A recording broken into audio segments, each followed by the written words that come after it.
Olá, meus irmãos, bom dia, boa tarde, boa noite. Sou eu, Renan Fonseca, e vamos para mais um vídeo do NEP Discípulo de Jesus, mais uma reflexão.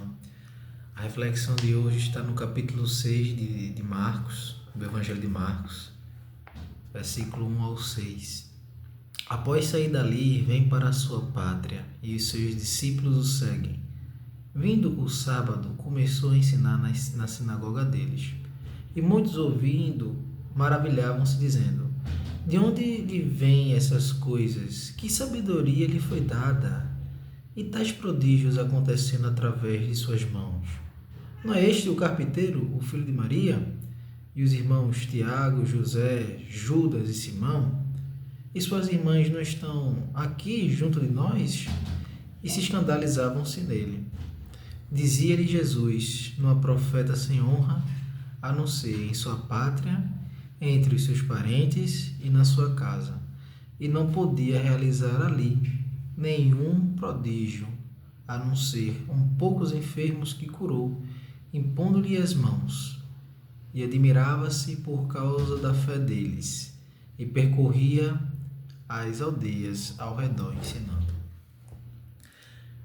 Essa aqui é uma passagem muito popular do Evangelho, da qual Jesus se escandaliza com a falta de fé naqueles que estavam assistindo, mas a falta de fé foi gerada após uma situação específica. Porque tudo começa com Jesus, estava visitando Nazaré, estava pregando, subiu à sinagoga, era o sábado. Interessante que o texto revela que, além de estar ensinando, ele estava operando alguns milagres com as mãos, realizando algumas curas, levantando alguns enfermos, cumprindo o trabalho do mestre. Nisso que ele estava falando, explicando a lei, os profetas, enfim, provavelmente trazendo percepções das quais os fariseus nunca haviam chegado. E, enfim, óbvio, era o Messias que estava falando, era o Cristo de Deus que estava falando, era um Espírito puro que estava falando.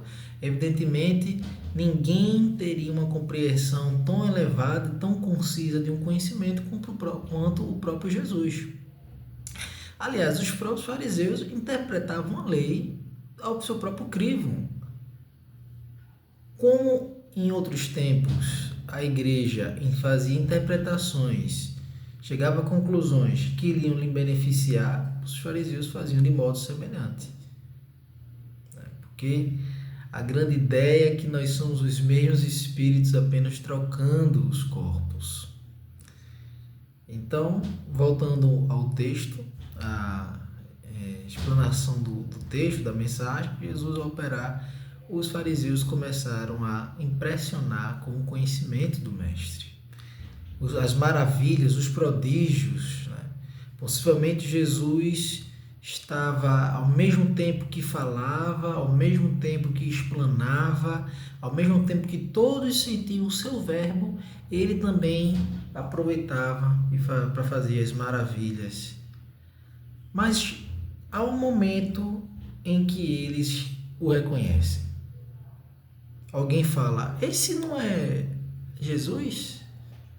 Aquele que tem os irmãos José, Simão, Tiago? Não é esse?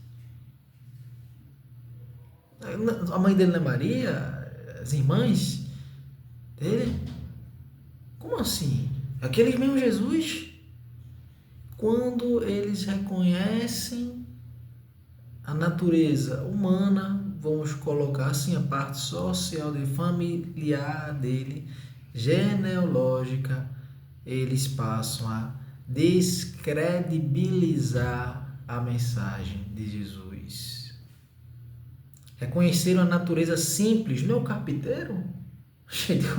Como assim? O carpinteiro está falando na sinagoga e curando. Não é possível.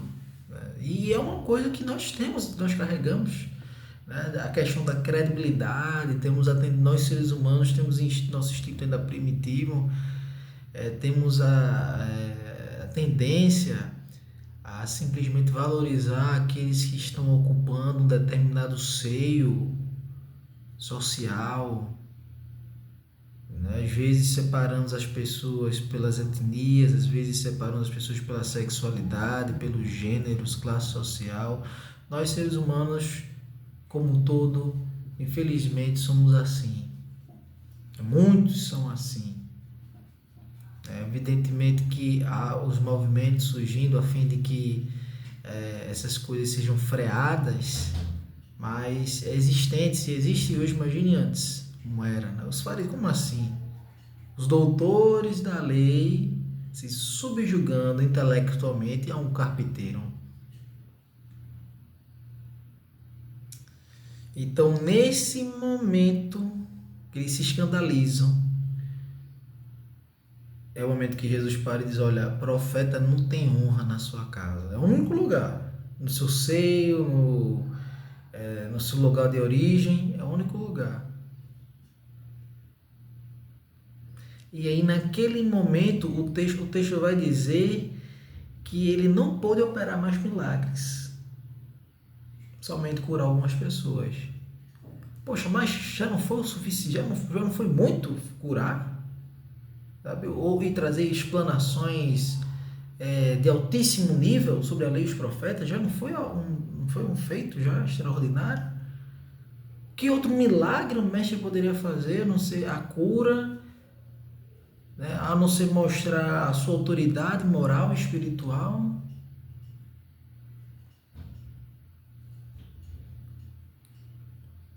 Não seríamos nós um pouco assim também, observando, vendo o Mestre alterar nossa vida de maneira paulatina, aos poucos, mas mudando, curando os milagres, nos fazer enxergar de verdade, sentir as coisas como realmente são?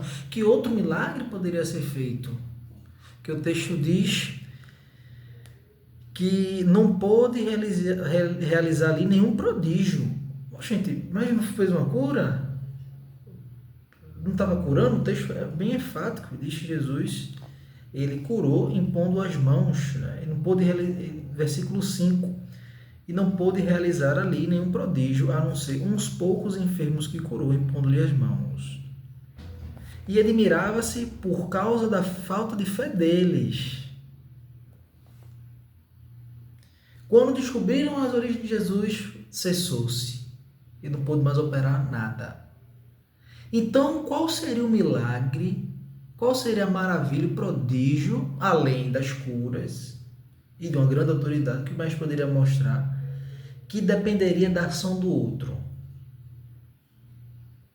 Porque a cura não necessitava, mas existiam outros prodígios, que dependeria da falta de fé, que a falta de fé freou. Qual seria que a resistência do homem iria impedir do mestre de operar, de trabalhar, de realizar, de concretizar? Qual seria? A resposta, meus irmãos, é só a gente pensar um pouco. É a nossa própria mudança interna. Aquela que depende única e exclusivamente da nossa fé, da gente, da responsabilidade humana. Os nossos corações só podem ser transformados quando nós decidimos crer. E crer é difícil, ter fé é difícil. Brotar esperança nos nossos corações endurecidos é difícil. Mas esse é o nosso desafio. Porque o Mestre pode operar tudo. Ele mostra na nossa vida, nas maiores dificuldades que nós temos, nós enxergamos a espiritualidade. Alguns não reconhecem, acho que são coincidências. Como se coincidência conseguisse produzir um efeito inteligente. Você pode ver que as coisas acontecem de maneira sincrônoma, com sincronia, com sincronicidade. A espiritualidade sempre dando providência divina, as pessoas certas aparecendo. Agora nós temos nosso desafio. Nós temos nossos desafios e o nosso maior desafio é esse. Deixar a fé ser gerada no nosso coração. Permitir nos permitir essa passividade ao ponto de mudar o nosso coração. Como nós falamos anteriormente nas outras mensagens do jovem rico, que não quis abandonar o seu mais íntimo do ego, que já fazia tudo, já entendia os mandamentos, mas ainda tem apego material. Ou como a mulher com fluxo, que no meio daquela multidão tocou no mestre de verdade, com intenção. Falta cumprir a parte que nos cabe. Deixar esse amor penetrar o nosso coração. Porque muitos não reconheceram o Cristo, o Mestre, porque esperavam um líder. Alguém que fosse restaurar Israel a nível físico, a nível material. Eles esperavam um Messias, um enviado, um mensageiro político, militar. E na realidade quem veio foi um mestre ensinando uma doutrina de amor, que disse, olha, a lei e os profetas se resumem a amar a Deus e amar o próximo. Talvez no fim nós não sejamos tão diferentes. Talvez na realidade nós estejamos esperando mudanças externas acontecerem na nossa vida, a chegada de um emprego novo, a chegada de uma casa nova, a chegada de uma conquista intelectual, a mudanças exteriores, a melhoria significativa financeira. Não que essas coisas não possam acontecer, mas nós temos um plano kármico a cumprir. E não são essas as mudanças que realmente importam. Perceba, Jesus se escandalizou pela falta de fé. A falta de fé fez com que ele impedisse de cumprir as outras maravilhas. Qual outra maravilha seria? A transformação interna. Como assim? Eles estão vendo, estou falando, estou trazendo a flexão, eles estão se pressionando. Quando viram, é o carpinteiro. Não. O carpinteiro. Então, quantas vezes nós também falamos é o carpinteiro, só que usando outras palavras? Porque o paradigma mudou, né? É outro tempo, né? São 2000 anos depois, obviamente vai mudar as palavras, o jogo de palavras vai mudar. Evidentemente as expressões não são as mesmas, os significados não são os mesmos. O português de hoje já não é diferente do português 100 anos atrás. O paradigma mudou, mas a essência do problema é a mesma, é a falta de fé da gente. Nós temos falta de fé, nós esperamos ver mudanças externas. Nós esperamos as mudanças externas para dizer, olha, aí sim é o Cordeiro de Deus, o que tira o pecado do mundo. Aí sim, aí eu acredito. Aí depois já se esquece, depois que consegue aquilo que quer. Aí começa a interpretar as coisas sob o prazer. E esquecemos a mensagem divina do Mestre, da caridade ensinada pelo Cristo. Mas que nós não deixemos por isso aí. Porque errar todo mundo erra. Todo mundo erra. Nós somos humanos imperfeitos, espíritos imperfeitos, normal. Mas não podemos